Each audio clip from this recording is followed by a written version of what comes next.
Fantastic. Hello there, people of YouTube. Welcome to the Spikehead podcast and Happy New Year to you all. We are in January, the first podcast of 2019, and I am very excited today where we'll be talking about spoilers of Glass, the new M. Night Shyamalan film, as well as awards season, including Baftas and Oscars. Who's won? Who's going to win? Shocks, upsets, controversy? We do not know. But today I am very excited to introduce my guest today. He is from what I've heard, the only movie reviewer from Malta.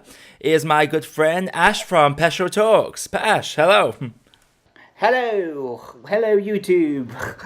Thanks for having me on. You know, it's been cool because I love your show, I love your channel and that. So I always love doing these sort of collaborations with people because you talk to them on Twitter, you rant with people on Twitter, but it's good to talk face to face or over the internet face to face.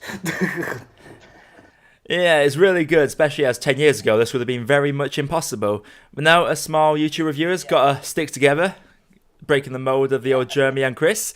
But like I said in my intro, today we'll be talking about Glass, the new M. Night Shyamalan film, the first blockbuster of the year, as it were. Now, I've given my thoughts in my own review, which can be seen in the description below, or the card, which will be over there. Over there. I don't know where the framing is. This is fun. But Ash, what do you think of Glass in a nutshell? Like, in a sort of synopsis there. So, well, basically, I liked 75% of it. I didn't like the last 25% of it. It wasn't as good as everyone was expected, but I didn't hate it as much as I've seen lots of people like ranting at it. I thought it was okay. The last 25 minutes just lost me. I really, so we can go full spoilers on this, right? So. Yeah, so just before we proceed there, people watching, this is all spoilers. Everything discussed in this video, as well as my podcast, full spoilers. So there's your warning. Ash, take it away. Alright. I think he made a terrible decision by killing off everyone. Like, what the hell, man? What the hell? Yeah, people have, especially Unbreakable, people have been rooting for David Dunn for 19 years. And then the second time he comes on the screen, he dies. What the fuck, man? Sorry. What the hell? You can swear all you want. No, and how he goes as well. Like, Kevin, his death was very sad. Glass, it was a bit bittersweet. David Dunn. But what was that death? Yeah. Mud puddle, like, what? No. Like, you could expect that Glass was going to die because he's sort of the villain. Probably not Glass. I didn't even expect Glass would die. I thought the Horde would die, not as Kevin, but as the Horde would die because he's sort of like the main action villain. So I thought he would die, but not David Dunn. Like what? Like that's your hero. That's your chance to like build a sort of franchise, like make some more. No, let's kill him off, and in a really, really bad way. Like just just in the pillar as well. Now, I knew Glass was dead the moment when the Horde turned on him and punched him in the gut. I'm like, yeah, that's internal bleeding straight away. He's knackered. But in a way, Shyamalan, I was hoping there would be no twists in this at all. I was hoping he'd finally ignore those. Instead, he gives us three. Like, we have the twist that Kevin's dad was on the same train as Bruce Willis, tying into the trilogy's name, which is apparently, I searched it earlier actually, it's apparently called the East Rail 177 trilogy, because it's all back to that one train accident. And then twist number 2, we have the Umbrella Corporation, basically. And then twist 3, Glass was on a suicide mission the whole time, and he never planned to escape. Now, 2 out of 3 I liked, but the Umbrella twist was insulting. I'm sorry. The corporation, I really don't think it was well explained as well. So suddenly we have this corporation. Okay, so what's there? All right, we get an idea, but it came out of place, like no hints at all. Then just, all right, what it's of all the endings he could have taught, that was really why, I like the thing about Glass, yet that he was double-crossing everyone, like he's tricking everyone, and that was something cool because he did that before, he's clever and all that. But this one about the secret organization, which is not explained, and, I just felt that was stupid. And of course, as I said, killing off David Dunn and everyone else. No, I thought it was really stupid though, because you don't see anything, then suddenly you see, oh, everyone's got this weird clover on their wrists and their neck. And it's like, are you kidding me right now? Are you really about to go there? Like, it's a hero trilogy, but it's supposed to be grounded in reality. And this one just goes straight to like a Lex Luger fucking there. Just any sort of generic villain corporation you can think of. And they're always dumb idiots as well. Umbrella Corporation, Weyland Yutani, all of them. Oh, it's all for silence and for the betterment of the future. It's like, no, you're all idiots. Yeah, no, same as you. As soon as you sort of like seeing the tattoos on her tattoo and then on the soldier's tattoo, I thought, what's going on? What? And I like how they hinted when after David Dunn comes out of the water tank, you see that big puddle. Like the camera just focuses on that. So I was thinking, why is they focusing on that puddle? And like, all right, they're obviously going to use it, and it's just it's so bad. So. Also, like the film itself had a couple of like stupid things, like Adamantle Institute wasn't there any more security than just two people on this. You know, no one notices that this guy's dead and he's all alone with 3 maximum security prisoners, and like, oh, just leave one guard and sort everything else. Or when she's calling on the radio and saying they are heading, why is she notifying everyone that they're heading for a tower or something like that? It's just lots of these things didn't make sense. Like, I feel it was a case of it was to throw off left field because Glass still be left that note on the newspaper about the building, given the hint, and she's like, Glass is one of those people that tries to make it all reveal, so it's one that they go and then he had to stop them before they get there. In terms of the Doctor character herself, she was boring. I didn't like her character, and when she comes out as a villain at the end, I'm just like, okay, I'm supposed to hate you, but I'm hating you for the wrong reasons here. I just think you're a very annoying character. Which is a shame, because the actress, Sarah Paulson, I think her name is, she's a very good actress, but I feel like this role was just very weak for her. What do you think about this character? I didn't mind it as much, but herself as a character, she was quite boring, even in her presentation. Like she wasn't really energetic, or as you would expect someone who's going to be interviewing these 3 people who obviously have powers or something like that, or you'd expect someone to be more intense, not like she didn't play the parts right. And yes, it was an interesting concept that people believe they're superheroes and all that, and it did get them thinking. I was worried that would be the twist, that they were all imagining this stuff, but I didn't really like her. As you said, she wasn't really anything special. I liked the concept slightly, but the rest of it, not really, no.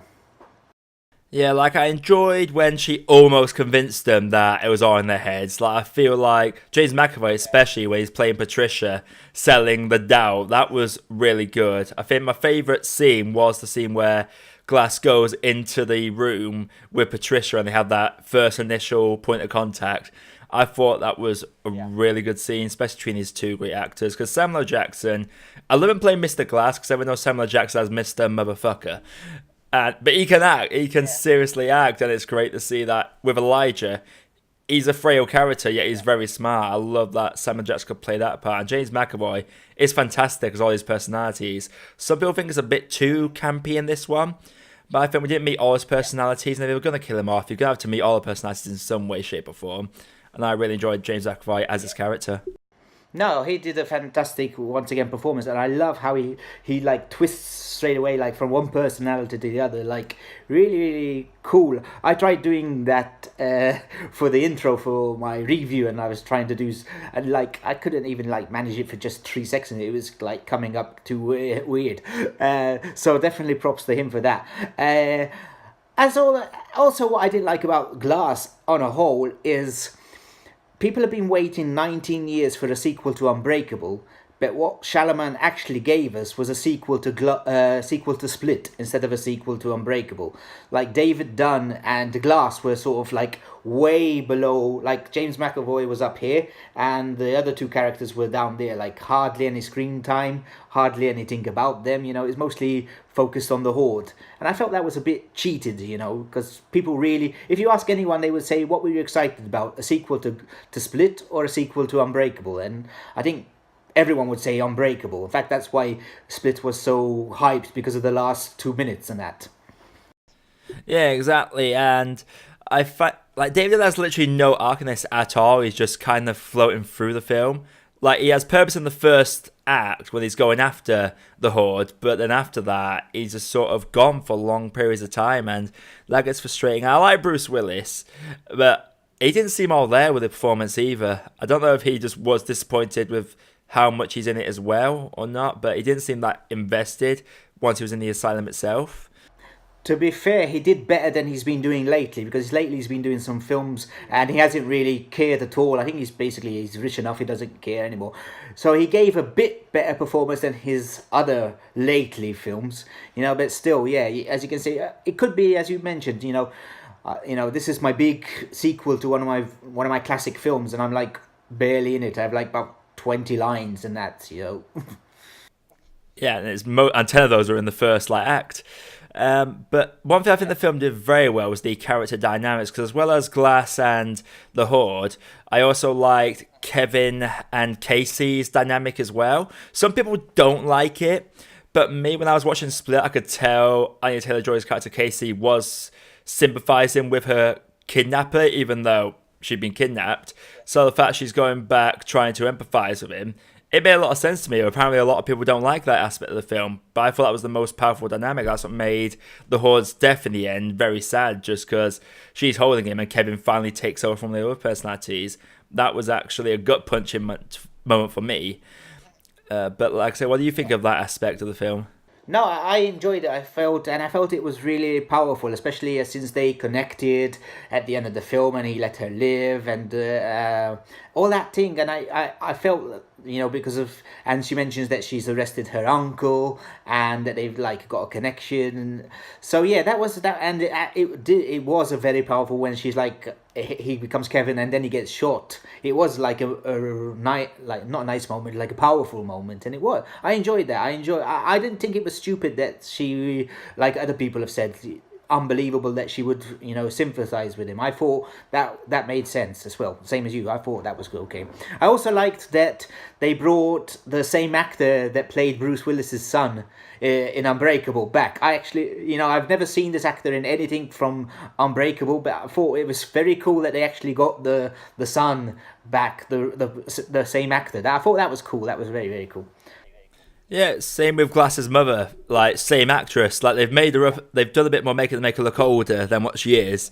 But I just love how it's come full circle and they brought his characters back from 20 years ago. But today, is it? Yeah, 19, 20 years ago now, because he came out in 2000? So, long time. I was 5 when that came out. Jesus Christ, I'm young. Yeah, no, I thought that was really, and I thought it was cool that in the trailers, you never see his son in the trailer, which is cool. So that was a good surprise. And I actually liked the start of the film, the how we see that David Dunn's become this superhero, undercover superhero. And I wanted more of that. I wanted to see how he's become more of a hero, not then just is vanished after 2 seconds. After 20 minutes, we don't see any more of that. I wanted more of David Dunn as a hero, building up to the big fight. Yeah, especially with his because with his son he has this sort of Batman Oracle connection as well. The guy's on the chair on the computer where he's out doing all the superhero stuff. But I did feel a bit disappointed that he ended up in a room for most of the film. But honestly, one thing that did bug me is, what did they call him? What was his, the Overseer, I think it was? Something silly like that. That's not not a fantastic choice for a superhero name. Yeah, definitely not, especially when you have the Horde and Mr. Glass and then Overseer. Sounds like a bad B version superhero, C or D's. To be fair, it could be based off C or D version superheroes. I noticed in Unbreakable and even in this film, when they're picking up these comic books, it's never for any comics I recognise, but I'm assuming these are actual comics. These are real ones. Unless, Shyamalan made these B comics for, but I like to think they're actual real comics. And apparently the comic guy was the same guy from Unbreakable as well. The guy, the exact same guy.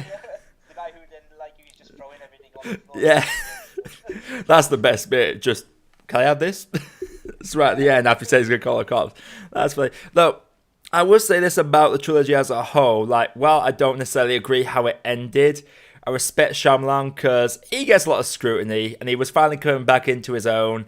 And I think it suffered that this was the first Shyamalan film in like about 10, 15 years that had been hyped. Like Split was hyped a little bit, but because of the personality concept, no one really knew it was directed by Shyamalan until they actually went and said, "Oh, directed by Shyamalan." So the fact that I think it was hyped up and it was building off of two very successful, very popular films really affected people's outlook on this as well. But I respect that Shyamalan wants to tell his own story and he doesn't go into stereotypes, even though I feel like the big corporation was a stereotype. I respect that he tells his own story and that he doesn't conform to the necessary story beats. And I respect that he probably knew that this was going to divide people. He probably did. But I've really self-funded this as well. And he's telling his story. Like it or not, I respect him for that as a filmmaker, as a creative filmmaker, because I want to get into that myself eventually. I respect him a hell of a lot for that.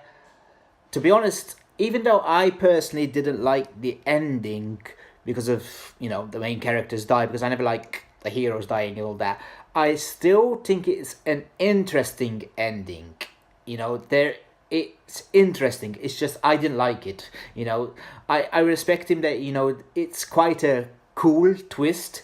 It's been seen sometimes before, but it's quite cool, especially the bit where Glass releases all the proof and everyone knows now. I thought that was very, very cool. So I can respect for that ending, but as I said, I don't like that the main characters died. But it's an interesting ending, and props to him, he took a risk. He always takes risks with these twists and things that he does. So respect to him for that, but as I said, I just didn't like it. Yeah, I could completely understand that. What was I going to say now? I was going to make another point. It's completely slipped my mind now. Don't you hate when that happens? Whenever it just slips your mind. It happens all the time. Oh, what was it now? The ending. I liked the ending better just because that evil corporation twist made me so angry. I was so angry. So the fact that she got a comeuppance at the very end and was like, well, it's bittersweet. Okay, they're all dead, but at least the evil corporation didn't win. That was the bittersweet bit of it. And I feel like the corporation twist could have worked better if it was established. You had 3 films to establish them and they're just thrown out the last 20. Yeah, not like it just came out of thin air and we've never heard of these corporations. They were never hinted. There wasn't any Easter eggs or anything like that. No, they just boom. I thought it would be better if there was Easter egg that no one ever noticed and they could have tied it into that. Then just they pop out. I would have thought.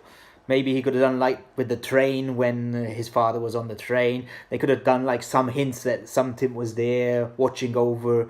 But no, not just suddenly there's this corporation and that's it. I like things with more hints and stuff like that. Yeah, definitely. And you think about, they got people that are clearly superhuman. You're telling me that they didn't know that David Dunn was the only survivor who didn't have a scratch on him in that train accident. They didn't think, oh, this could be one. They do kind of gloss over that with Sarah Poster's character saying, I would have left you alone, but the Horde showed up. But even so, the corporation really knocked the film down for me. But the first 2 acts I thought were really good, especially the institution bit. I thought that was a really good part of the film. Some people don't like because it's slow, but I love the dynamic. I like how they actually built up the staff as well. Yeah. I remembered which one was which. So when Glass cut that guy's throat, I was actually gutted for him because he was a nice guy. He tried a lot, but he was nice. The other one, not so much. I was glad he went. But the first guy, didn't think he deserved to go like that. Yeah, I like the whole institute. I like the bit where Glass switches out the thing from the machine. I thought that was very cool because then they've caught him, but then he actually wanted to be caught. It was all part of his plan and all that. I like all the things. I like the traps. Well, not the traps. The mechanisms that they can't escape. The water, the flashing lights. Although even though that was I saw someone else mention it. That was a bit. The flashing lights were. All he had to do was put a pillow over his head and he could have got out. People would say, hide the flashing lights. So there were sort of things, but it was, if you can just not focus too much on reality, it was a good idea in that. Yeah, well, to be fair, in regards to that flashing lights thing, people say he could have closed his eyes and avoided the flash, but me personally, whenever I've covered my eyes, when the light comes on, it still comes in the corner of your eyes. So even if you did that, I don't think it would have helped. Like, have you ever done that where you've covered your eyes and the lights come on? Like, your eyes still sense something bright has just come on, so it's going to trigger him one way or the other. So I don't think that would have helped personally. But yeah, exactly. Like, it's a mental thing all the same.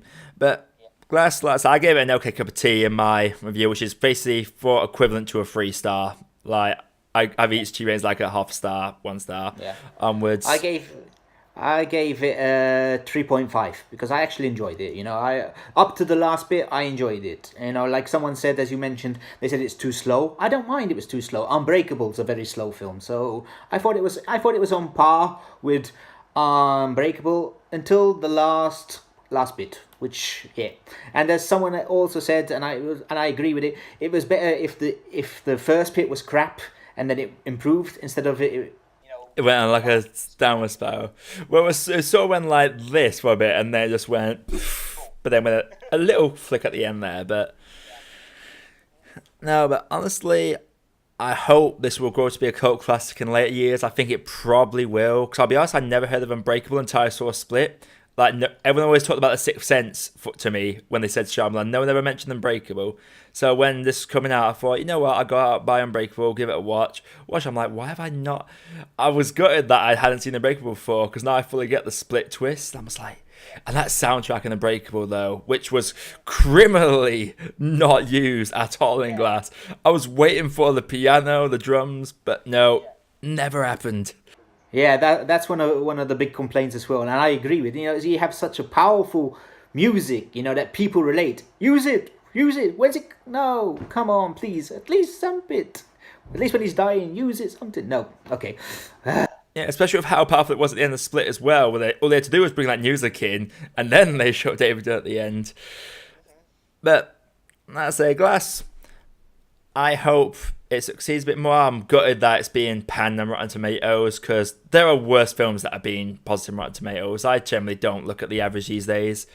Shyamalan, I respect the guy, and it's a fine film. Worse than the trilogy, but it's not Airbender. No, no, no, definitely not, definitely not. No.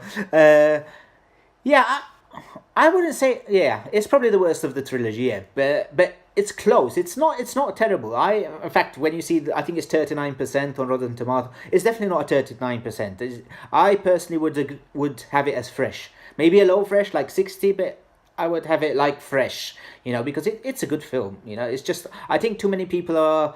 I think too many people were expecting more. As I said, I think there were too many fanboys that were expecting a proper sequel to Unbreakable, and they got mad that it's more a sequel to Split. I think lots of people hated the ending too much, that it affected too many people. But then again, as I said, you can never tell on Rotten Tomatoes, which will probably lead into the next thing. Look at the Rotten Tomatoes score for Bohemian Rhapsody, and then it's won the Golden Globes. So, which, you can never tell with the Rotten Tomatoes. No, you can never tell at all. And that's actually a very good segue, because it's award season and we are getting into that. So BAFTAs are coming soon, which is basically the British Academy's Oscars, basically. And you have the Oscars themselves. We've had the Globes, like you've said, and we've had the Critics' Choice as well. I thought I'd bring that up as well, because that had some interesting picks on it. It's been a very weird year for awards, but like you said, Bohemian Rhapsody won the Best Drama, which was actually, I think, I like Bohemian Rhapsody, don't get me wrong, but I feel like it's the worst out of the list, because it was competing with, let me bring that up, it was competing with Black Klansman, Black Panther, Beale Street Could Talk, and Star Is Born. I've not seen Beale Street. I'm going to be seeing that in like 4 days. It's like an advanced screening of it at my local cinema. So I'm going to be watching that. There's been 8 advanced screenings this month. I've only seen 1. It's only going to be my second this month. I've been falling behind. Proper bad. But that was controversial. Surprisingly enough, the big controversy for the Oscar announcement seems to be the Black Panther for Best Picture thing. That has caused quite a stir among some people. I'm going to be honest, I'm probably one who would agree that I don't think it should have been nominated. Although, as a comic book fan, it's great, so I can't complain that a comic book film has finally been nominated for Best Picture. However, I think if if you look over the past few years, there were much better comic book films that should have been nominated. Like Logan is 10 times better and was a proper film and should have been nominated. The Dark Knight, which, again, much better, never got nominated. So I'm happy that a comic book film's finally been accepted as best film. However, this is going to be controversial. I hope you don't get too many dislikes. I'm not really the fan of Black Panther. In fact, I didn't even put it in my top 10 of the year. I actually just dropped in my top 5 comic book films at 5th place. I thought it was a okay film, but I could never understand the hype and all of it like that. I thought it was an okay film. It was an okay Marvel film, but like, okay, I can't understand why it's been the best thing since bread. Now, I can understand why the Oscars have put it in there. Like, me personally, if I had to pick any superhero film that would have got in this year, it would have been Spider-Verse, because that's actually made me want to go out and pick up a Spider-Man comic. Because I'm a big fan of the Raimi trilogy. Even the third one, while it's not great, I still have the Sandman aspect of it. Yeah. And Spider-Verse actually beat those films for me, and made me want to go pick up a Spider-Man comic because the character's in there, and it was so personal to the burst. But I get why Black Panther was nominated. It's because the Oscars are still apologising for the Oscars are white hashtag like 4 years ago. It's like, and to be fair, it did bring a whole culture of people together, and it's the first big black ensemble cast. But I like films to be awarded for being good films rather than cultural impact. But that's where films are going these days, unfortunately. Still, I like Black Panther, though I feel like Spider-Verse and Infinity War were better. And I even think Aquaman was just as good as it. I enjoyed Aquaman. I thought they were on par with each other. I thought Aquaman was so much fun. That's what I can say, and I've said it a million times about that film. It's fun. It's a pure comic book film which you're just going to go and have a blast. It's not too serious, it's corny, it knows it's corny and it embraces it, but it just makes you, because you're gonna have a smile and like, wow, everything's happening, and at once. So yeah, I definitely enjoyed Aquaman more than Black Panther, but as you can say, I can accept that, because of the whole, bringing the culture in, for opening doors to other films as such. So yeah, there is that aspect which I can, accept. I still, on a purely film related thing, I think there were better films that could have been nominated. Same goes for, once again, Bohemian Rhapsody. I loved Bohemian Rhapsody. I really enjoyed it. I got goosebumps. I got so pumped. I left the cinema downloading Queen and singing in the street and everything. So I really, really loved Bohemian Rhapsody. Do I think it's worthy nominated for best film or even winner of the best of Golden Globes? No, it's not a good film. It's too cliche. There's too many things that are unrealistic in it. That's what and I can't understand, this is one thing which you see. Usually these films are on Rotten Tomatoes, they're all like 95% and things like that. Even the critics add it like 60%, 62%. So even the critics realize that it's not a good film. But somehow it got nominated and it's winning and it's becoming favourites for the Oscars, which I can't understand, It's one of these weird things. I mean, I'm probably not in tune with awards people like The Favourite. That's been nominated for like 10 BAFTAs, and it's been nominated for a bucket load of Oscars. I personally was indifferent about the film. I liked the acting in it, but in terms of the story itself, I thought it was basically a glorified version of two women taking advantage of a mentally challenged woman. That's what it struck me as, and that's the tied most disliked review on my channel, alongside The Strangers too. So yeah, I actually watched The Favourite quite. I did a review for it as well. I can't get the hype for this film either. Like, I thought it was okay. The acting was cool. I love Olivia Colman in it. I thought she was fantastic, and she could definitely win the both the Oscars and the BAFTAs, because I think her performance was great. I loved her in it. I loved the supporting cast, Rachel Weisz and Emma Stone.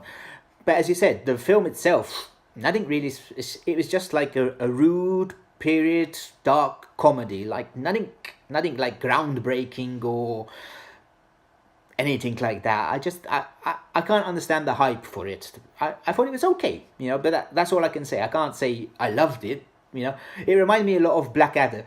These dark comedies where you have a stupid queen and the other things going on around her and all that. But yeah, I just thought it was okay. But award season, maybe I just don't click with these award films. Like, even I saw Roma, and I thought that was boring.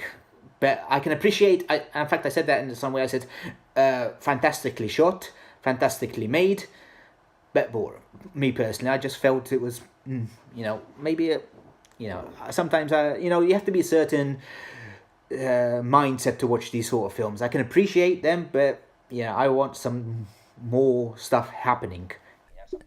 Yeah, so I've heard Roma's like the art style piece, but just so I get more focused on what we're talking about here, I'm just going to bring up the list of the BAFTAs the first off, because the BAFTAs have this thing, because it has the best film and the best outstanding British film as well, so one's specifically British films, which obviously includes the favourite in that list. Now, look at that list, it's got Beast, Bohemian Rhapsody, which I did not even know was a British-made film, surprisingly enough. The Favourite, Something Called McQueen, and Stan Ollie, which I was going to go watch, but doesn't seem to be marketed that highly, so I don't think that's got much chance. So I feel like Favourite's going to win that. Surprisingly, though, I didn't think The Favourite was a comedy when I was watching it. There's a couple of bits I laughed at, sure enough, but maybe it's because I'm British, I'm so used to dry British wit. I'm just like, oh yeah, I get that. Yeah, I have these conversations all the time with my friends. Not necessarily in those voices or those posh accents, but I get the dry humour with it. And with because they have two separate categories for the best films. The best overall film, this is basically all well, actually, The Favourite's in both those categories. It's in both best British film and best film. So it's like when the animated film's in the best film for the Oscars, it's always the best animated film there. Yeah. But on best film, they got Black Klansman, Green Book, Roma, and The Star Is Born. I'll be honest, I'm feeling bad for A Star Is Born, because when I watched it, I came out, because I went in expecting it to be very good, and it exceeded even those expectations, and I came out blown away, and I was so close to giving it a perfect score. So damn close. So the fact that it's kind of fallen by the wayside, isn't really getting awards. Like, Lady Gaga got an award, but she had to tie with Glenn Close for The Wife at the Critics' Choice. Like, Bradley Cooper's not been getting much love, even though he's very talented on it. Yeah, one of the big things for the Oscars one, which he wasn't even nominated for Best Director, which I thought was criminal, because I thought as his directorial debut, he did a fantastic job. He should be praised. I thought he was definitely definitely in for Best Director, but no, he just, I don't know what happened to it, because I now going back to, as I said, these sort of films that they're not sort of my usual film I like, but I loved A Star Is Born. I really thought it was fantastic. I didn't like the ending, but that was just another personal choice. But I loved it. It was a fantastic, and I got the soundtrack on my phone and all that. So I thought it was really powerful film and lovely. And so, yeah, it's a shame that it's sort of like being brushed over with, all these things. I definitely think it's a better film than Bohemian Rhapsody. So, yeah, and it's the moment I got to go for that. And to be fair, some people have suggested that he might win the Best Actor Oscar. That's the pity vote, which would be a shame, but he would deserve it as well, because I don't think I've ever seen such a tragic portrayal of alcoholism since maybe Nicolas Cage in League in Las Vegas. But even that's a bit comedic at times. But he won the Oscar for that, so surely Bradley Cooper can get it. But going through some of the other BAFTA awards, like a lot of these awards crossing over, I think, with the Oscars as well. But some have changed, like Leading Actress, I really can't say much about it because I've only seen two of the performances. Lady Gaga for A Star Is Born, Olivia Colman, The Favourite. I mean, I will admit Olivia Colman, probably better than Lady Gaga. She was the best part of The Favourite for me. But we got Glenn Close for The Wife, which it's not even come out in the UK yet, I don't think. Viola Davis in Widows. Saw Widows. Could have been better. She was good in it, but I feel like she was playing this. Have you ever seen this show? You probably ain't, but it's called How to Get Away with Murder. She plays like, you've seen it. She plays the same character, every time. Like, she just basically gets grumpy and slaps people. That is her character. And surprisingly, Melissa McCartney for Can You Forgive Me? Now, that comes out next month in the UK, though I did miss an advance screening of it. Not heard much about this film, but I'm surprised seeing this comedy actresses in awards contention. I think she's nominated for the Oscar as well, I think. I think so. I think I saw yes, she's in the Oscar as well. Yeah. Yeah, I thought so. See, I'm interested to see on that, but like I said, I've not seen that performance, so I can't comment on that. So out of the ones I have seen, I would say Coleman to win that. And then you go into actors. But we've got Christian Bale in Vice. Everyone's talking about him. Not seen Vice yet. I, again, missed the man screening of that. I was just... Illness sucks, man, I swear to God. Bradley Cooper, Rami Malek in Bohemian Rhapsody, and we can agree he's the best part of it. It was really good. Yeah, I think if Bohemian Rhapsody, my personal choice, I think if Bohemian Rhapsody would have won anything in the award season, it would have been Rami Malek as Freddie. You know, that was the only thing I was sure that it would be nominated and close to winning. You know, because he really became Freddie Mercury in the film. I thought he just did a fantastic job and everything, and even the moments like when he's telling them that he's got HIV and like it was just really fantastic. And yeah, I thought he definitely. I think it's either gonna be him or Cooper. I reckon. You know. And I'm pretty sure he won the Globe, didn't he? Yeah, he did win the Globe for it as well. Yeah. I love how Willem Dafoe is always in the awards over the last few years. There's always a Willem Dafoe nomination. Though, I never see the film that he's in. It never seems to be talked about until award season comes around. This is in the Globe. I don't think he's nominated for Oscar or Bafta. No, I don't think he is. But he was in like the Globes. I think the Globes just like him. I love that I love that Spider-Verse has been nominated for best animation, which is fantastic because there were some people that were worried that it wouldn't be nominated, and I thought that would be a crime if it's not nominated because it is fantastic.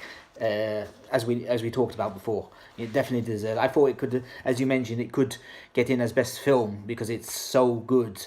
But you know, it's a really fantastic.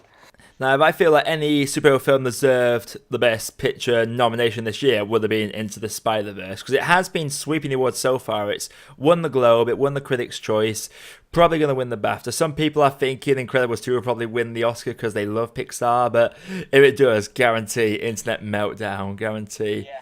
Just that scene where he has that conversation with his dad opposite side of the door, and then he suddenly learns to invest in himself, gets that suit on for the first time, soundtrack kicks in, he jumps off that building. That is a perfectly edited and crafted scene in every sense of the word. It's one of those rare scenes that I think is just perfect. Now, it should definitely beat Incredibles. It would be, as you said, a crime if Incredibles wins. Because Incredibles was okay, it was a fun film, yeah, but its Spider-Verse is just so much better. It had everything, it had high, it made the tough choices, it shocks, it kills people, you know, it did everything, and I thought it was very grown up for a kids film as well, and it didn't treat it as a cartoon for kids. You know, it had those funny moments, but it had heart and it had shocking moments, it had everything. And plus the animation style was really unique and all that. Yeah, that's my favourite kind of animated film. It's the animated films that don't treat kids like kids, it treats kids like adults. Like, for me, growing up, people talk about, like, oh, Disney films. For me, I remember American Tail and Land Before Time. Very harsh kids films, but they're still kids films. They give you adult stories, and I thought that was a very fantastic approach. And Spider-Verse falls into that same category. It treats kids like adults. Same with Kubo a couple of years ago. Why invest in the BAFTAs more than the Oscars? It won the BAFTA, not the Oscar. Zootopia won the Oscar. Which, to be fair, love Zootopia. But you could tell that was more for cultural references. But that did also treat kids like adults with how it addressed certain issues going on in the world, which was really good. And Zootopia was very cool. I don't know Zootopia. I enjoyed Zootopia. I enjoyed Zootopia because it wasn't the usual Disney formula with songs and things like that. It was like a crime film. It was like an investigation, and I love thrillers and I love things, and I thought, wow, this is like a cartoon thriller, and it was cool, and I enjoyed that a lot. And with all the references you said and the issues that it had in it, but it was very very grown up film as well for Disney. I think it's probably one of the most grown up films they've done. With the no songs, with stuff like that, just that one track, and yeah, so that Zootopia was fantastic. It's probably my favorite Disney. Let me just go through what we've got here. 'Cause I'm trying to like gloss through the BAFTAs right now so we can get around to the actual Oscars themselves. Even though we've like jumped over every now and again. Let's see. So for supporting actor for the BAFTA, we've got Adam Driver from Black Klansman, Sam Rockwell Vice, Mahershala Green Book, Timothy Chalamet. I can never pronounce his name properly. Beautiful boy. Richard E. Grant. Can you forgive me? I've only seen 2 of these films. I love Adam Driver in Black Klansman. Timothy Chalamet, yeah, it's a good performance, a beautiful boy, but I didn't like the character. And that really threw me off.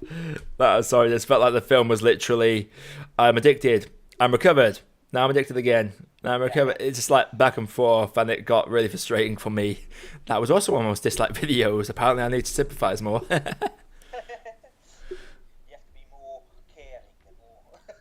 Well, I know people that have struggled with addiction and alcoholism and depression before, and trust me, none of them are as bad as what Chalamet's character was.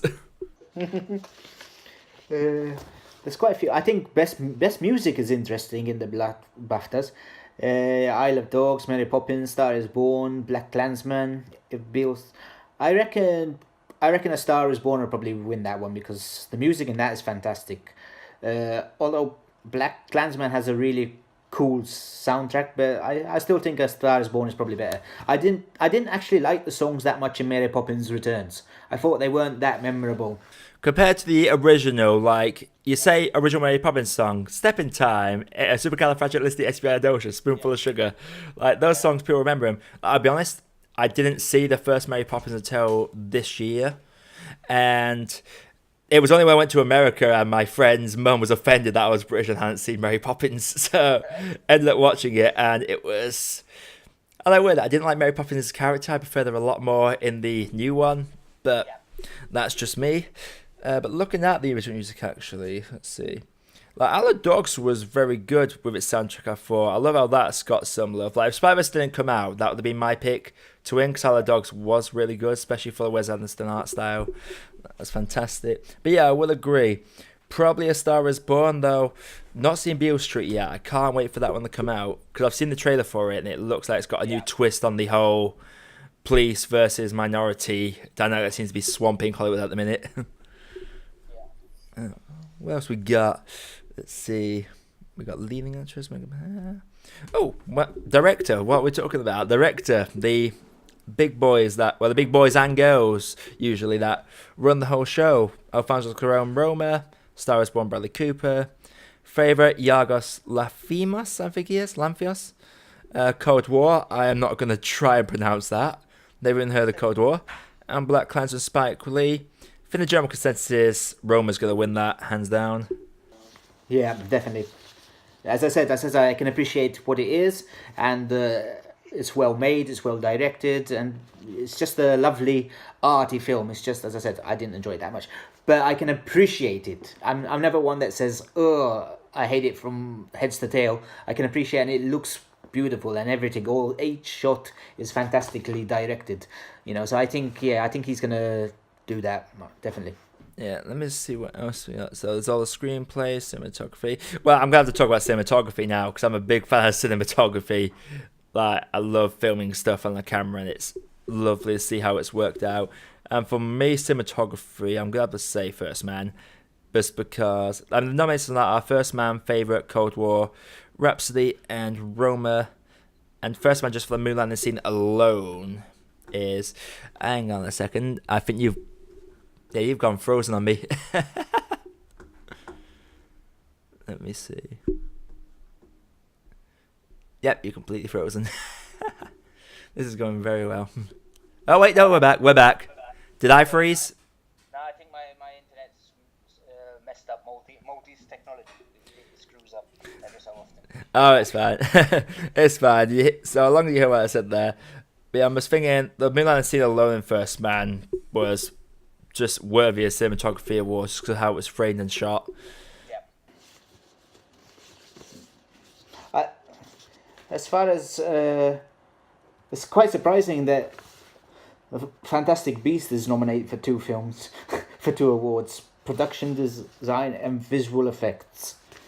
Which, yeah, I can see visual effects probably, but you know, to be honest, I'm biased against that film because I really hated it. So I'm a big Harry Potter book fan, and I thought it was okay when I first watched it, but the more I thought about the big twist at the end, that actually made me angry because it betrays a lot of the book lore that she's been incorporating for 20 plus years, and now she's retconning it all. I'm just going to say, I hope it's definitely not Dumbledore's brother and it's all a big lie. That's the only thing that they can do. But yeah, I would say production design, it's very good. It's very nice to go back into that Wizarding World, especially when it's competing with... The Favourite had good production design, but I feel like I've seen a lot of these outfits before. I think the only outfit I really liked in The Favourite was... what's her face? Not Emma Stone's character, the other one. The first favourite, Rachel Weisz, yeah. Her little pirate sort of get up. I love that get up. yeah, that was cool. That was very, very. That was one of her costumes, and someone mentioned she should play the new face of Pirates of the Caribbean with that costume, costume. That was very cool. She reminded me of. Have you ever played Assassin's Creed Black Flag? Yeah. You know that character that was obviously female, but was put off like a twist. That reminded me of her outfit. To when she's all pirating up as Jack. Yeah. I thought it was really good. What else we got? Obviously got visual effects, which is the standard stuff. Now, I do love a visual effects award, because that's usually the people's films that are in the visual effects, usually. We've got Ready Player One, First Man, Fantastic Beasts, Black Panther, and Infinity War. Me, personally, I want Ready Player One to win, just because I love Ready Player One. But if I had to say what probably will win... Probably going to be Fantastic Beasts or Avengers. I'll be surprised if Black Panther won, because a lot of people do say this CGI effects towards the end of that go down the toilet a bit. Yeah, you can. They look. Yeah, they're not. Yeah, the end of the film is very, very weak. The CGI is very weak. Even like when you watch the film the first time, even in the cinema, I was thinking that looks way too much CGI. You know, it's unreal. The last fight, especially when that train's coming between them, and that's like, all right, no. Yeah, that's just ugly. That train was just literal plot ex machina. How can we have a cool setting? Let's have a train. Let's put a train in here. And what else? Yeah, I think that's pretty much it for the BAFTAs. I mean, there is sound, but sound's always a peculiar category for EU, because they never seem to... Because there's like sound design and sound editing in the Oscars. I can never fully understand them. And I've done sound editing before. I'm just like, how do they mix up? I think one's for the levels and one's for what goes into it. But it's a very fine difference. It's like, why can't you just do the same job? But as I put a bunch of sounds in, I'm just like, well, I'm going to lower that and up that. It's not really that hard. I don't know why there's a separate award for it. Anyway, we're going to bounce over to the Oscars. The flashy award ceremony that's all about public image. Like I say, I'm not a very big fan of the Oscars. Like, I like the Oscars for the event. It's like the Super Bowl. Like, I'm not a big American football fan, but I like the event. Same with the Oscars. Not a fan of what it represents, but I like the event itself. So I've got my list. I'm going to scroll up from the bottom here. As usual, Makeup and Hair only has 3 nominations every time, which I find funny, but I can't comment on any of these because not seen Mary Queen of Scots. I've been delayed seeing that. Not seen Vice. And there's something called Border in it. And costume design. I mean, I feel like Aquaman should have been nominated for costume design. I think Aquaman should be nominated definitely for visual effects, because that was fantastic. Atlantis was so beautiful, and like the fights and that, much better than Black Panther. Even though Black Panther isn't nominated here, but better than Christopher Robin, to be honest. Christopher Robin, okay, there was just Pooh, but it's just Pooh Bear and the others and that, and the Aquaman, you had the whole, 75% of the film was effects, and it was nice. It was fantastically the CGI. I was worried when Aquaman was coming out. I was thinking it was going to be way too CGI and it's going to be way too badly done. But no, it was perfect. It definitely should have been nominated. To be honest, I think it's. I feel like the water setting does help. Even if the effects were bad on, if there's a bad effect on land, it can be smashed by underwater effects. And I feel like they just use that setting really well. Underwater fights are used very well indeed in that film. I just think costume design as well, because me and a couple of my friends we like cosplaying every now and again. And when I'm watching that come on, I'm looking at, especially his mom's like crab outfit she has at the ends, I'm just like. Yeah. These would be amazing cosplays. Even Aquaman's suit himself, you see it in the comics, and not gonna lie, I always thought, oh, that's goofy as hell. But Momoa rocks it when he shows up with the outfit. It's just incredible moment. And even Mira, Amber Heard was just fantastic costume and sexy as well. Yeah, of course. The important things in life. But let's see. So that's visual effects as a costume that's angled up there. But yeah, visual effects. Again, won't Ready Player One to win, but I feel like First Man will probably get it for the space scenes. Costume design, probably going to be Black Panther, should be the favourite. Let's see. Oh, original song. I wonder what that's going to be. Original song. Oh, I wonder. I think there's only there shouldn't have been any other nominations. Shallow's gonna win. Like, it's ridiculous. Yeah, it's just the Shallow Award. Unless they do another twist like a couple of years ago where Moana lost to La La Land. Love La La Land, but I preferred Moana's song. Like, we got the songs in this. I'm looking at them, I was like, what song was this? What was that? And I know the Mary Poppins song. I'm assuming Place Where Lost Things Go is the one in the bathtub, which I don't think is the best song in that. I think the best song in that one, well, I don't remember its name. It's the one where they're in that theatre and they're like telling these random stories. I feel like that's the best musical piece in the film itself, but we know Shaw's going to win that. Original score.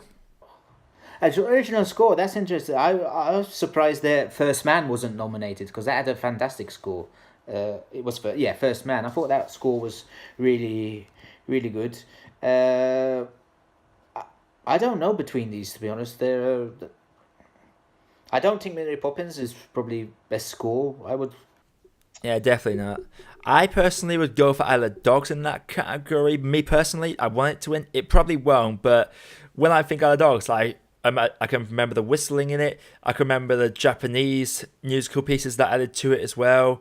That constant song that kept coming on. Love lost. Da, da, da.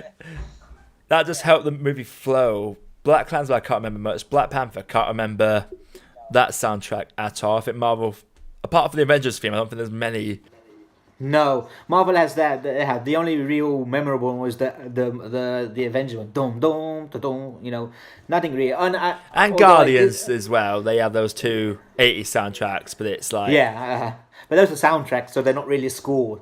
Although I did say I do love the score of Thor: The Dark World. That's one of my favourite scores. I actually bought the CD because I love that one. That's got a fantastic score. The film's crap, but the score is really fantastic. That was the only Marvel CD that I bought, because the rest, Yeah, that's one of the few Marvel films I've not seen. Out of all the Marvel films, there's 4 I've not seen. I've not seen the first 2 Thors, and I've not seen Iron Man 2 or 3, but I've seen all the others. But from what I've seen, I haven't missed much by not seeing those, so... sound mixing and sound editing, so I'm guessing sound mixing is what sounds are in it, and sound editing is all levels of the different sounds. But in which case, I think Quiet Place should win sound editing, because the fact that it managed to do so well with literally no sound was... The fact it's only been nominated for this one award as well. There should be more awards for Quiet Place. That was number 2 on my top 10 list, and it's not even touched the awards, which is a real big shame. Some people are actually saying Emily Blunt's one of the biggest snubs. Is it Emily Blunt?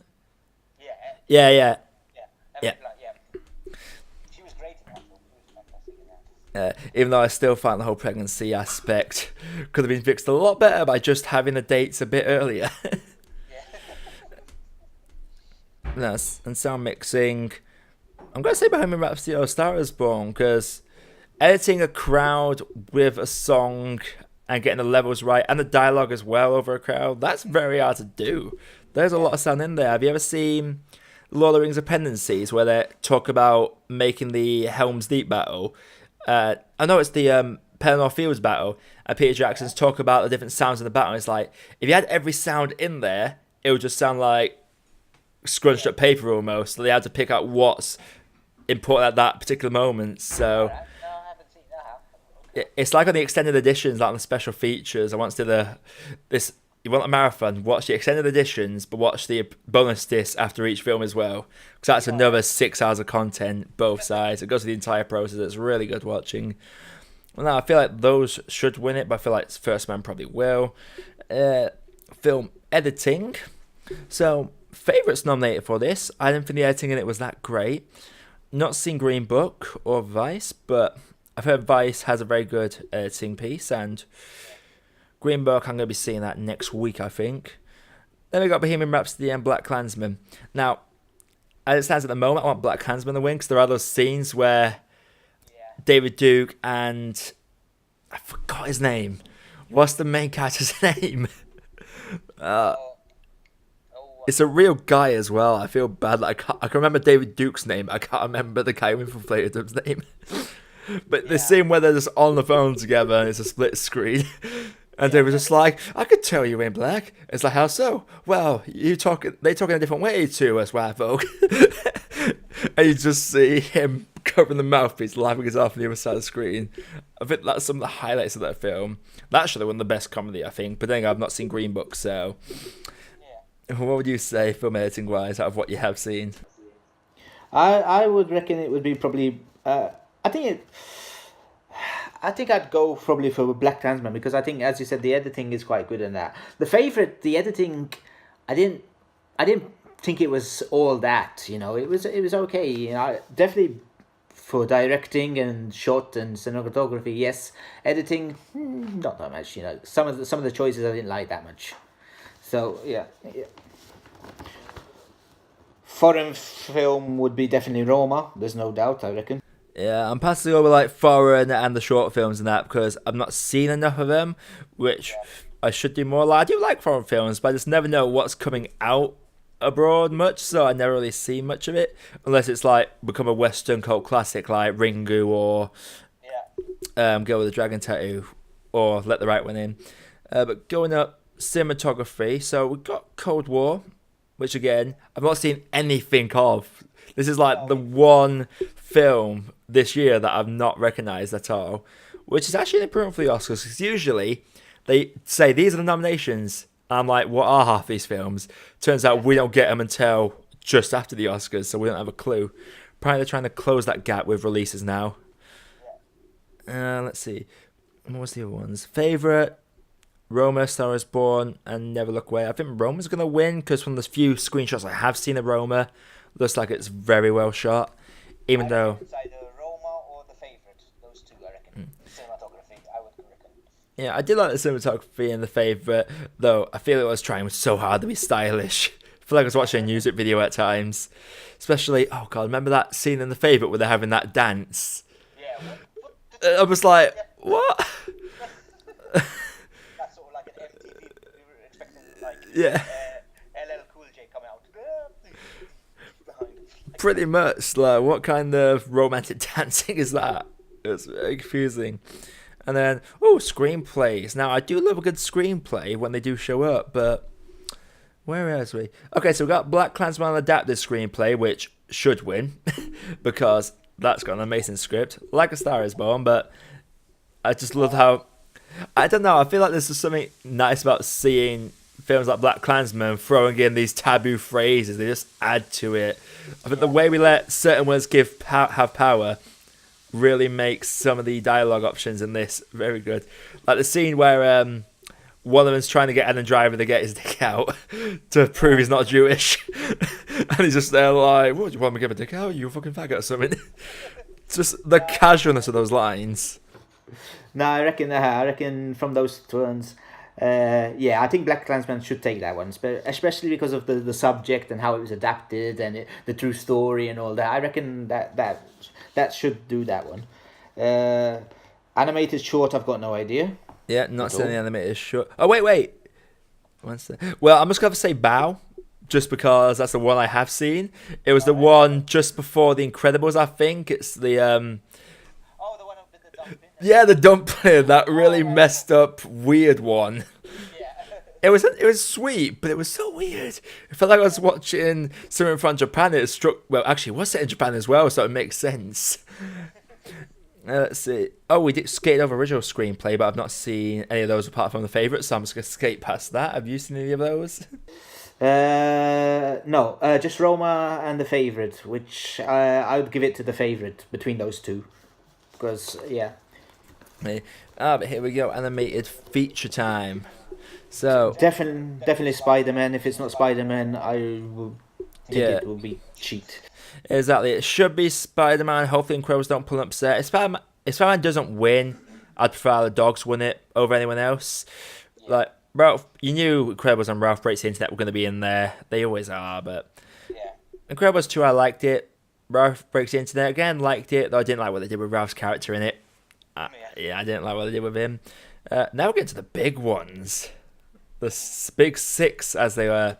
Director, crime that Bradley Cooper's not there, but Yeah, definitely. I reckon Spike Lee will get it. Honest, I reckon either Spike Lee or Alfonso from Roma. I reckon those two. I reckon Spike Lee might be it because, as you said, I think they might. It's the first time he's been nominated, and maybe. I got a feeling they might like go on. There's been lots of surprises lately, so I reckon he might get.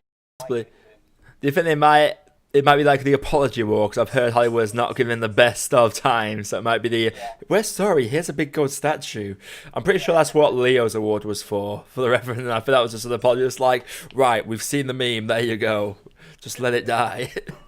Nah, I think Alfonso's the heavy favourite, but yeah, I wouldn't be surprised if Spike Lee did win it. And supporting actress, like I said, I've only seen Emma Stone and Rachel Weisz in that, and I feel like they cancel each other out. I've heard everyone's saying a lot good about Regina King in Beale Street. Myself, I've not seen it yet, but I'm really looking forward to that. The showing's in like 4 days, so that will be Monday for me. I'll be seeing that. Let's see, actor. Again, I missed my advanced screening of Vice, so I haven't seen any. The only one I've seen, as I said, Star is Born and Black Klansman. I wouldn't be sad if Adam Driver got it because he gave a good performance in there. But I think from what I've heard, especially a lot of people online, Ali is probably going to get it because he did a good performance. I've heard a lot of hype about his performance in that one. yeah, Mahershala is a very good actor. He's good in Moonlight, though, I'll be honest. I wasn't the biggest fan of Moonlight. Like, I got it, but wasn't the biggest fan. Didn't think it deserved the Best Picture award. But that's just me. But yeah, he'll probably win it. Adam Driver, Black Klansman is who I'd want to win it. Sam Elliott, I loved him in The Star Is Born. I loved him every time he was on screen, but he's not on screen enough. Yeah, I don't think that he's got two little parts. I think it's enough that he's been nominated because he wasn't in the film that much. It's supporting actor, but even as a supporting actor, he was sort of like more of as a cameo. So, you know, he just not enough screen time. That's one thing I've always found funny about the Oscars is they play fast and loose with the supporting category. Well, I think it was last year or the year before there was a film called Lion that came out, and it's basically about this kid from India who gets separated from his family, and he ends up growing up and decides to go find his way home. I think he ends up going to the UK, and then he ends up going back to India to try and track down his original family because I think they gave him away because of being poor or something. So literally the first 10 minutes of the film is like him as a kid, and then the rest of it's him as an adult. And the adult's nominated as Best Supporting Actor, and it's like you're the main part of the film. So I don't know how that criteria works, but there we go. Get into the juicy actress category. That's actually the most competitive this year, I think, actress-wise. Like, everyone's shouting getting close for lead actress, but Olivia Colman is brilliant in The Favourite. Yeah, I'd give it to Colman as well. Wait, did I miss supporting actress? Oh, wait, I've already gone over that. Let's see. What about the Roma actress? Because you've seen Roma. I've still yet to watch it, which I feel bad for because it's on Netflix. I have no excuse not to watch it. But I feel like in the cinema, I'm focused. When I watch something on Netflix, I could be any boring bit. I'll just be like, text. Yeah, that's probably why as well. Why I felt it was too boring. You know, when you're at home and you're sitting down on the couch and thinking, all right, I need something to keep me. Occupied. Oh, my fridge is over there. I'll get a drink out. Whereas in the cinema, if you leave the cinema for half a second, like, I'm gonna be straight. When I saw Infinity War, I spent the last hour and a half needing the toilet really bad, but I didn't want to miss a second. I was in a packed IMAX screen. I was in like the middle of one of the road. We don't have that problem in Malta because we have intermissions in every single film.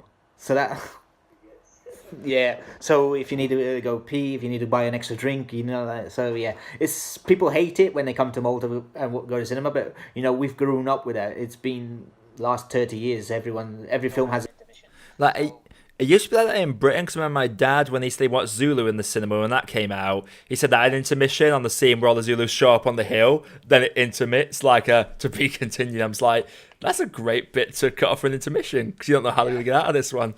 Very good film, Zulu as well. Really holds it well. As for actor, so I've heard a lot about Viggo Mortensen, and I can't wait to see his performance in Green Book. Because I'll be honest, I've not seen him in anything but since Lord of the Rings, so it's weird. No, nothing, that's why. Like it's been in stuff, but it's been nothing that I've wanted to go watch. So it's gonna be interesting seeing him back at it. Willem Dafoe again nominated. I've never even heard about Eternity's Gate. It was like nominated for a film last year. I can't remember the name of it, but it was set in a motel or something. Like I've got no idea about Enemy's Game. I've never seen. I haven't seen a trailer for that. To be honest, I lost that one. I'm have to watch it after we finish our discussion here. But of course, got Bradley Cooper, Christian Bale, and Rami Malek. Many are saying it's going to be Bale or Malek. I'm hoping Bradley Cooper's got an outside chance. If it's going to be an upset, I want Bradley Cooper to get some love. Because I saw there's this YouTube channel that do film discussions in like a sit-down setting called Double Toasted. And they made a great joke. It's just like, fuck you, Bradley Cooper, you're attractive, you can sing, you can act, and you can direct. How do you have so much talent? And then he goes, and he's not going to get anything, poor guy. I know. Then we get to the big one, the big best picture. Black Panther, Black Klansman, Bohemian Rhapsody, The Favourite, Green Book, Roma, Star is Born, Vice. So, considering Oscars are white, there is 2 films that have the word black in the title. Yeah. I reckon I wouldn't be surprised if Bohemian Rhapsody wins it as well, because everything's going crazy, and I think loads of people will go crazy in a bad way if either it or Black Panther win. Yeah, Black Panther's not going to win. It's only got enough controversy online by people. Like, there are people that love Black Panther that are saying it does not deserve to be nominated. And then obviously you have some people on the internet who will claim you're racist for saying that it doesn't deserve it. But it's just a fine blockbuster movie. It's nothing special. It's not Dark Knight or Logan or Spider-Verse. That's all I'm saying. But looking at it, everyone seems to think it's going to be either Roma or The Favourite. I personally hope it's not The Favourite. Just because I just didn't get it. Everyone seems to love it. I just don't seem to get it. Roma. Same thing as we just mentioned. Like, it was, for me, it's okay, but not like Best Picture award. Yeah, maybe we should start critiquing movies now. Clearly we don't know what we're talking about. Let's see. Roma. So I think Roma probably will win it. I can't wait to see Green Book, and I think that might win from what I've been hearing about it. It might be The Outsider, though. Personally, I would love A Star is Born to win it just because it was my number 1 of the year, so I'd love for me to be right in that sense. Plus, I feel like out of all those films there, I feel like A Star is Born and Black Klansman are probably going to be the 2 films that are remembered 10 years from now. Because that's the thing I always bugs you about the Academy Awards is the winner is never remembered. Like, there was this, what was it, like 10 years ago, The Artist won Best because it was a silent film, and it's like, did anyone watch that? Yeah, you sometimes these best award, the best film, films as you mentioned, and you think, what was that film? You can't even recall who won the award or stuff like that. You know, like it's definitely not always the popular film, as they say. Some of these films come way out and like hardly anyone's ever seen them or things like. Even though this year there's quite a few films that have been popular and that, but usually it's even worse. Usually there's films like you have no idea what, where, who is that, you know? But so That's what I like about this year's nominations, to be fair, just because I at least I'm not seeing them all, but I recognise all the names on there. I recognise every single one and what they're about, which I really like. But it's not like, because I look at the Academy every year. I look at the Academy Awards, like the history of winners. You go back to the 90s, it was always a popular film that was winning. Saving Private Ryan lost to Shakespeare in Love.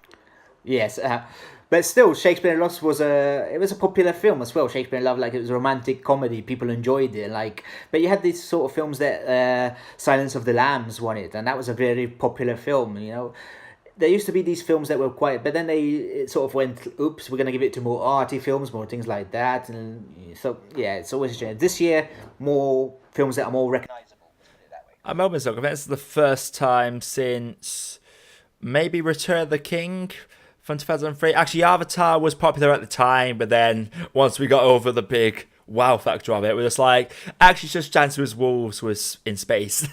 That's literally the plot of the film. I'm looking at it.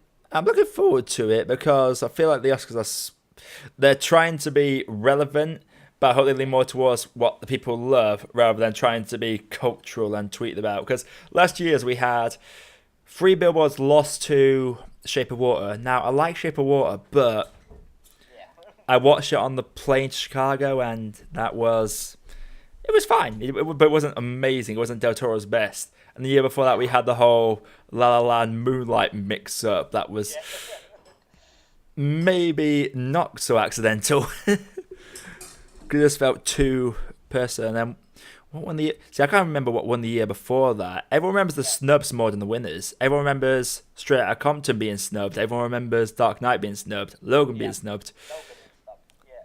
No one remembers the winners. What winners can you recall from like the last 10, 15 years? Hurt Locker beat Avatar. I remember that. Not many. that's how. Yeah. Okay, you stumped me. That's it. That's how. You know. Oh. I'm actually going to have to look at this right now. So you're going to see on the videos me like looking to the side of my screen because I got my Mac Air next to me. Academy Award winners, best picture winners. Because I remember the artist just because I didn't watch it. And I don't think anyone else did, and it was like very controversial that won. Let's see. Oh yeah, Birdman won in 2015. I never actually saw that. No, I haven't seen that, to be honest, and that's a crime because people say it's, well, there's mixed bag about that. Some people say it's great, some people say it's a load of crap. Yeah, that came out in 2012. Yeah, Argo won in 2013.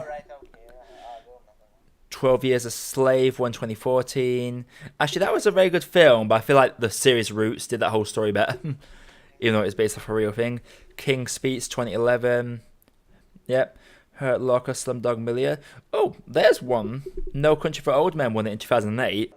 Oh yeah, so that was a popular film, or regarded in that. Slumdog Millionaire was actually quite good, but again, probably wouldn't be my pick for best film. It was enjoyable, but I wouldn't expect it to be the hype that it was as well. But it was fun.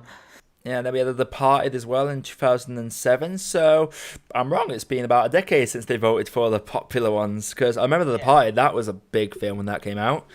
Let's see. Crash, $1 Million Baby. That's an amazing film. Lord of the Rings. Chicago. Okay, the Nazawa touches are 4, but it's like just in the last 10 years, it's hard to think of them as Best Picture winners. Yeah. But no, that is the awards, everybody. So, like we say, we've had Globes, we've had Critics' Choice, giving our thoughts on who will win the Oscars and who we think will win some BAFTAs. Awards season's always fun because that's when the real critiques come out.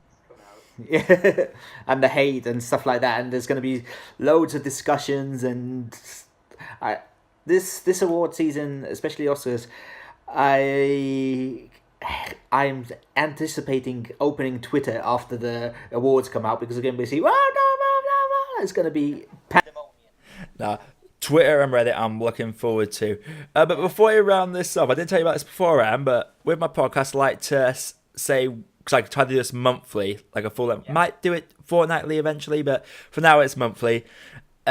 February's coming up, and obviously new films come out in February. Now, what film in February are you looking forward to the most, do you reckon? Mela, I haven't got any lists over here. Can you tell me some of the big ones, and I'll tell you which one. I'm going through. Well, I'll tell you which one's mine straight out the bat. So, well, actually, there's two that I'm looking forward to. There's How to Train Your Dragon: Hidden World. That's coming out at the start of February in the UK. That's my most anticipated one. But there's something called Alita: Battle Angel. All right, no, I'm not too impressed. I'm not too impressed with that one. The trailers haven't, as I said, haven't impressed me that much. So. They've impressed me a bit, but let's see what else we got. Can You Forgive Me and Green Room, not Green Room, Green Book, they're coming out in February.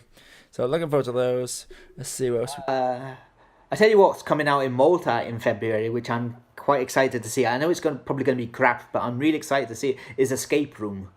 You know, I just like the concept of an escape room, and the thing that it's going to be. I know it's going to probably be a knockoff of Saw or something like that, but it just looks like weird, kind of fun. And as I said, I like puzzles, so I'm looking forward to that one. Is it like a horror film or like a thriller?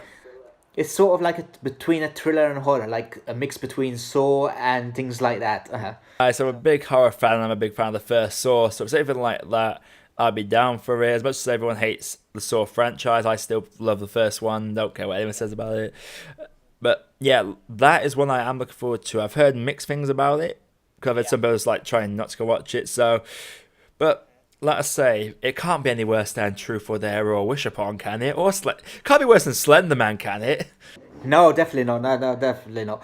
No, but I am looking forward to How You Train Your Dragon 3, because I love the first two, and I've heard that it's really good as well. So it's a really good conclusion. So it's going to be a fantastic trilogy. So that's good.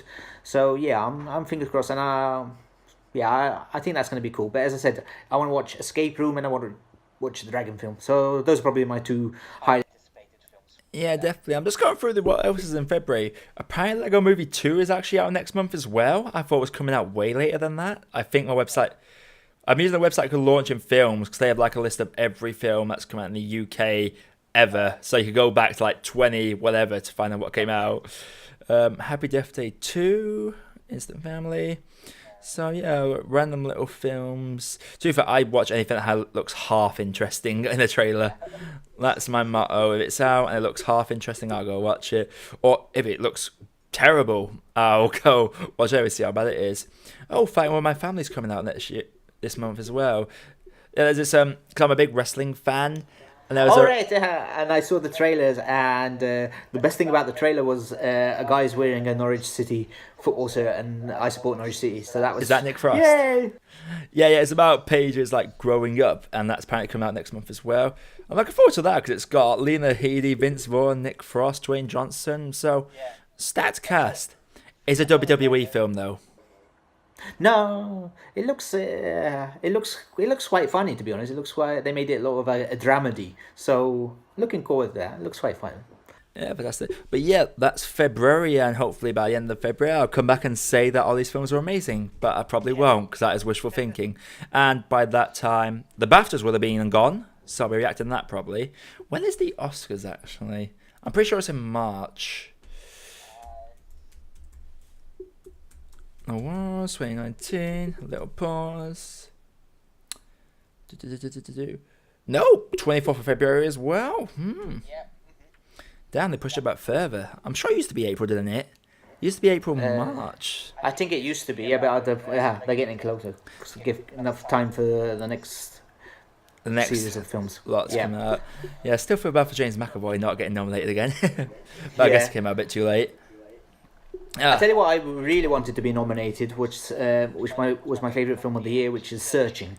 I thought that should have been nominated for something, or especially John Chu, his performance in it, or the screenplay, or I just thought it was a fantastic film, a fantastic concept, so totally different, and but unfortunately not. Yeah, shame, because that was actually a very big surprise, Searching. Like, I remember I reviewed it, and I post thumbnails of my videos on Instagram, and the actual producer replied to the photo saying great review, and that review, I wouldn't say it was a great review. It was a middle road. Oh yeah, I like this film. It was better than most of these concepts, but it was fine. But still, both the main actress in it, Michelle La, and the producer Sev both enjoyed the review, so that was a big boost for me. But enough self bigging up here. Yeah, that is going to be the end of this podcast. Ash, do you want to insert some plugs here while I procrastinate?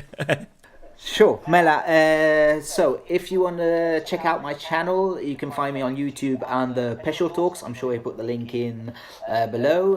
You can find me on Twitter as Ashley Eric Peschel. Yes, because that's my proper name. And on Instagram as Peschel Talks as well. I do the usual things, same as Guy. Yeah, I do movie reviews, trailer reactions. I'm trying to rush because my battery's at 2%. Oh, running fast.